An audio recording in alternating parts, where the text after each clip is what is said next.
Olá! Neste vídeo, iremos abordar a temática Sistema e Tecnologia de Informação nas Organizações, sendo este uma apresentação de trabalho da Faculdade Arquidiocesana de Curvelo, da turma de Administração e Ciências Contábeis 2020, trabalho interdisciplinar dirigido, TID 2, integrantes Isabel Cristina de Carvalho Damasceno, Mariana Stephanie Oliveira do Nascimento, Sebastião Henrique Moreira e Vitor Rodrigues Costa Freitas. Conceituando sistemas de informação. Sistema de informação consiste em uma organização e o seu contexto interno e externo. No entanto, os sistemas de informação são todos os sistemas que geram e produzem informações, sendo informações os dados trabalhados, pequenas partes de informações, com valores atribuídos ou agregados a eles, para execução de ações para auxiliar no processo de tomada de decisões. No entanto, tecnologia da informação é o conjunto de todas as atividades e soluções providas para o uso de computação que visam a produção, o armazenamento, transmissão, acesso e segurança das informações. Elementos interrelacionados do sistema de informações. Através da transformação da informação de uma forma utilizável na administração, as principais características do sistema de informação são relevância, que é basicamente o sistema gerar informação relevante necessária para a empresa, em tempo hábil e de forma confiável. Integração, que deve ser a integração entre o sistema de informação e a estrutura da empresa, que é basicamente coordenar os departamentos, setores, divisões e outros tipos de unidades organizacionais, assim facilitando e agilizando a tomada de decisões. E o fluxo independente também é uma característica, que é basicamente quando ocorre um ir e vir de informações na empresa, porém está integrada a subsistemas existentes que agem de forma mais rápida e com menor custo e varia de empresa para empresa.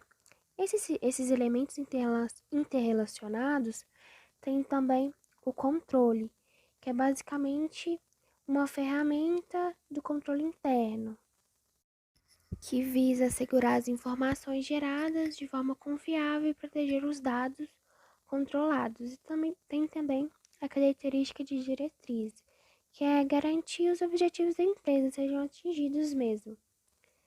E um dos principais elementos interrelacionados é o planejamento de recursos empresariais.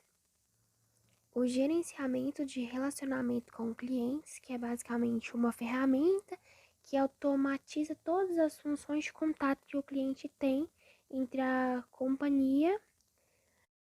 Assim, gera uma gestão de relacionamento que visa antecipar as necessidades dos clientes.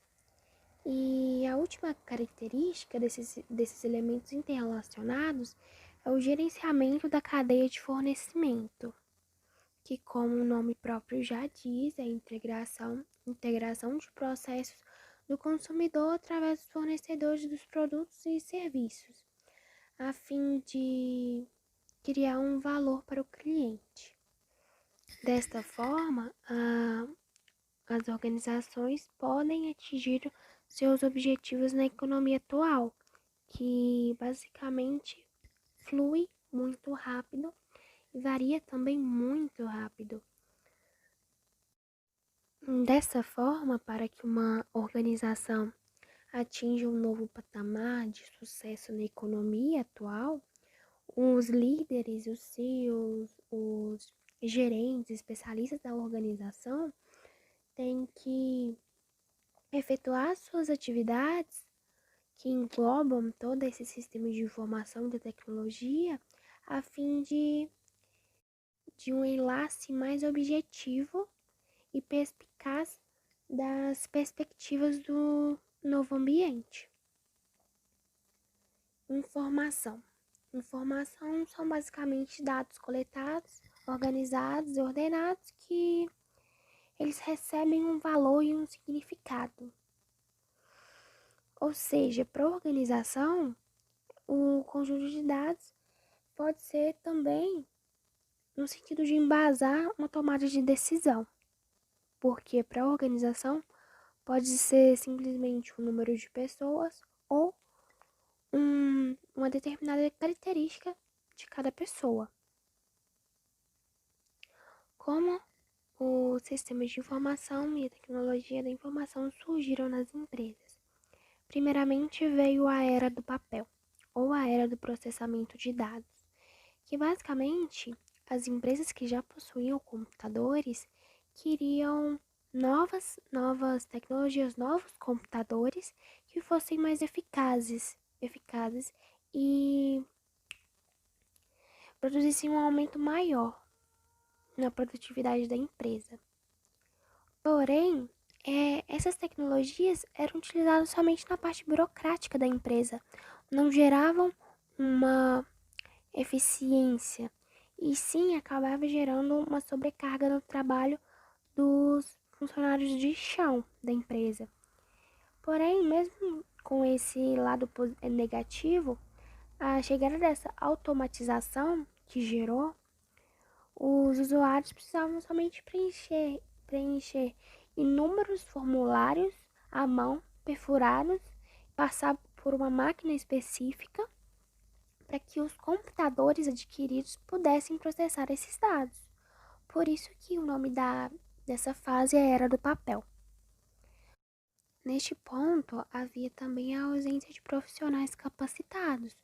Porém, mesmo assim, adotando essa nova tecnologia, melhorava a produtividade, evitava erros humanos na passagem de informações, reduzindo alguns custos operacionais. A segunda fase, que foi a era do suporte eletrônico.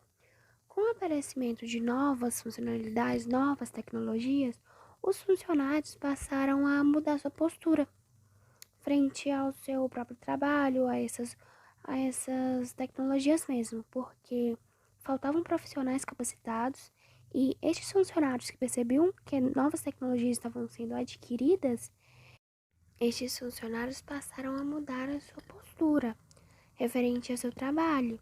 Dessa forma, para continuar trabalhando nas empresas e acompanhar o desenvolvimento das tecnologias, eles mudaram a postura, passaram a procurar entender mais as tecnologias e dominar mesmo esse mercado, porque quem tinha dificuldade, quem não conseguia interagir, ficava para trás, porque essa automatização só estava começando ali. Fase 3. Era do ambiente virtual. No início dessa fase 3, já surgiu um novo usuário. Na fase anterior, os usuários buscavam essa evolução para ter mais conhecimentos tecnológicos. Na fase 3, os usuários já conheciam, esperavam, desejavam e procuravam novas tecnologias de uma forma muito rápida e o mercado não conseguia acompanhar. Porém, nessa fase, ocorreu o desenvolvimento de tecnologias que giravam mais em torno das necessidades dos funcionários das empresas, que assim surgem os primeiros microcomputadores no Brasil. Porém, enquanto as áreas financeiras, administrativa, comercial tinham essas novas tecnologias, na área industrial, somente em 1970 que começou a surgir algumas inovações ali, como o torno mecânico.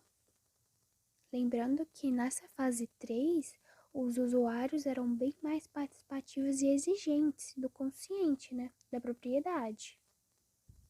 Porém, como que essas inovações chegaram no mercado? Como que essas inovações chegaram aos usuários fora das empresas? É fato que atualmente a internet nós temos acesso instantâneo, infinito de conteúdos e informações, e pouquíssimas páginas são estáticas. Porém, como que se deu essa evolução da internet? já que o uso da internet já foi mais limitado e você não poderia. Sim, a internet era basicamente uma via de mão única. Segue uma linha do tempo para explicar mais ou menos essa evolução da internet.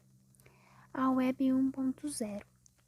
A Web 1.0 explica basicamente que nessa época as páginas não ofereciam a funcionalidade de comunicação com os visitantes. Então você acessava, verificava o conteúdo, porém você tinha que preencher um formulário de cadastro por e-mail para registrar comentários. Era um processo bem mais longo do que é atualmente. Aí, nessa parte da Web 1.0, começou a surgir o desenvolvimento de novos servidores. Assim, a internet foi ficando mais rápida e a comunicação dos profissionais, qualificando profissionais nessa área, e assim começou a mudança do mundo online mesmo. E surge o próximo estágio, que é o Web 2.0, que surge com a produção de conteúdo pelos usuários. Nesse momento de transição para a internet, a característica marcante mesmo foi esse feedback do público, que era um fator muito determinante para a melhoria deste armazenamento.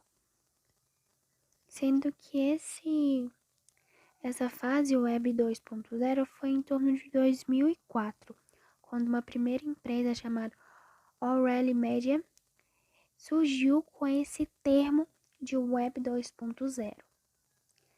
A Web 3.0.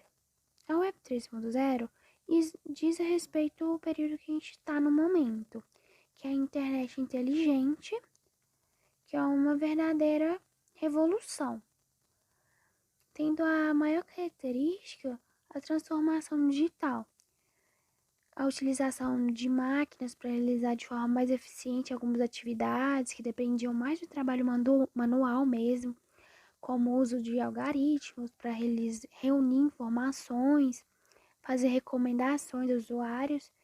É uma forma de automatização do marketing mesmo. E aí, a gente pontua o Web 4.0, que é basicamente um reflexo das características e necessidades do mercado de consumo moderno.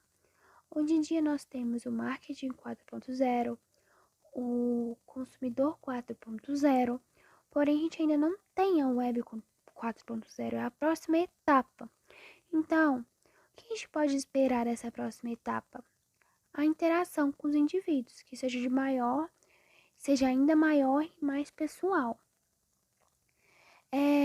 Nessa web 4.0 vai surgir a próxima fase sendo a inteligência artificial. A gente já usa essa inteligência artificial, porém ela vai ser muito mais integrada a partir de chats automatizados, assistentes virtuais, e vai se expandir para os motores de busca, experiências de usuários. E assim, não vai ser mais o Web 4.0, vai ser o Web simbiótica, que vai ser basicamente a interação constante entre humanos e máquinas. Web 4.0. Como a Web 4.0 é uma próxima etapa, a gente estipula algumas características que ela possa ter. Pode ser que ela tenha mais características ou tenha essas características, porém não da forma que a gente já espera. Porém, a especulação é que surjam 4 características principais, que é basicamente o primeiro ponto, a internet das coisas, que é utilizar utensílios conectados com a internet sem nenhum tipo de envolvimento humano, assim conforme a Web 3.0. Porém, se espera que essa internet das coisas, essa conectividade das coisas sem o envolvimento humano seja muito mais intensificado na Web 4.0. Próxima característica: benefícios para os negócios. Neste ponto, a Web 4.0 dispõe de uma concorrência muito mais feroz devido às milhares de variedades na ponta dos dedos dos consumidores. Dessa forma, o consumidor deve ser tratado com o maior enfoque possível, porque os usuários dessa Web 4.0 não visam tanto a marca, eles visam esse atendimento personificado. Assim, sem a importância do atendimento virtual, que vai ser mais personalizado e eficiente, com a conectividade presente nesse Web 4.0, que vai ser um dos principais benefícios, sendo um dos para a empresa o controle de estoque personalizado para cada empresa. Outro benefício, a integração de serviços.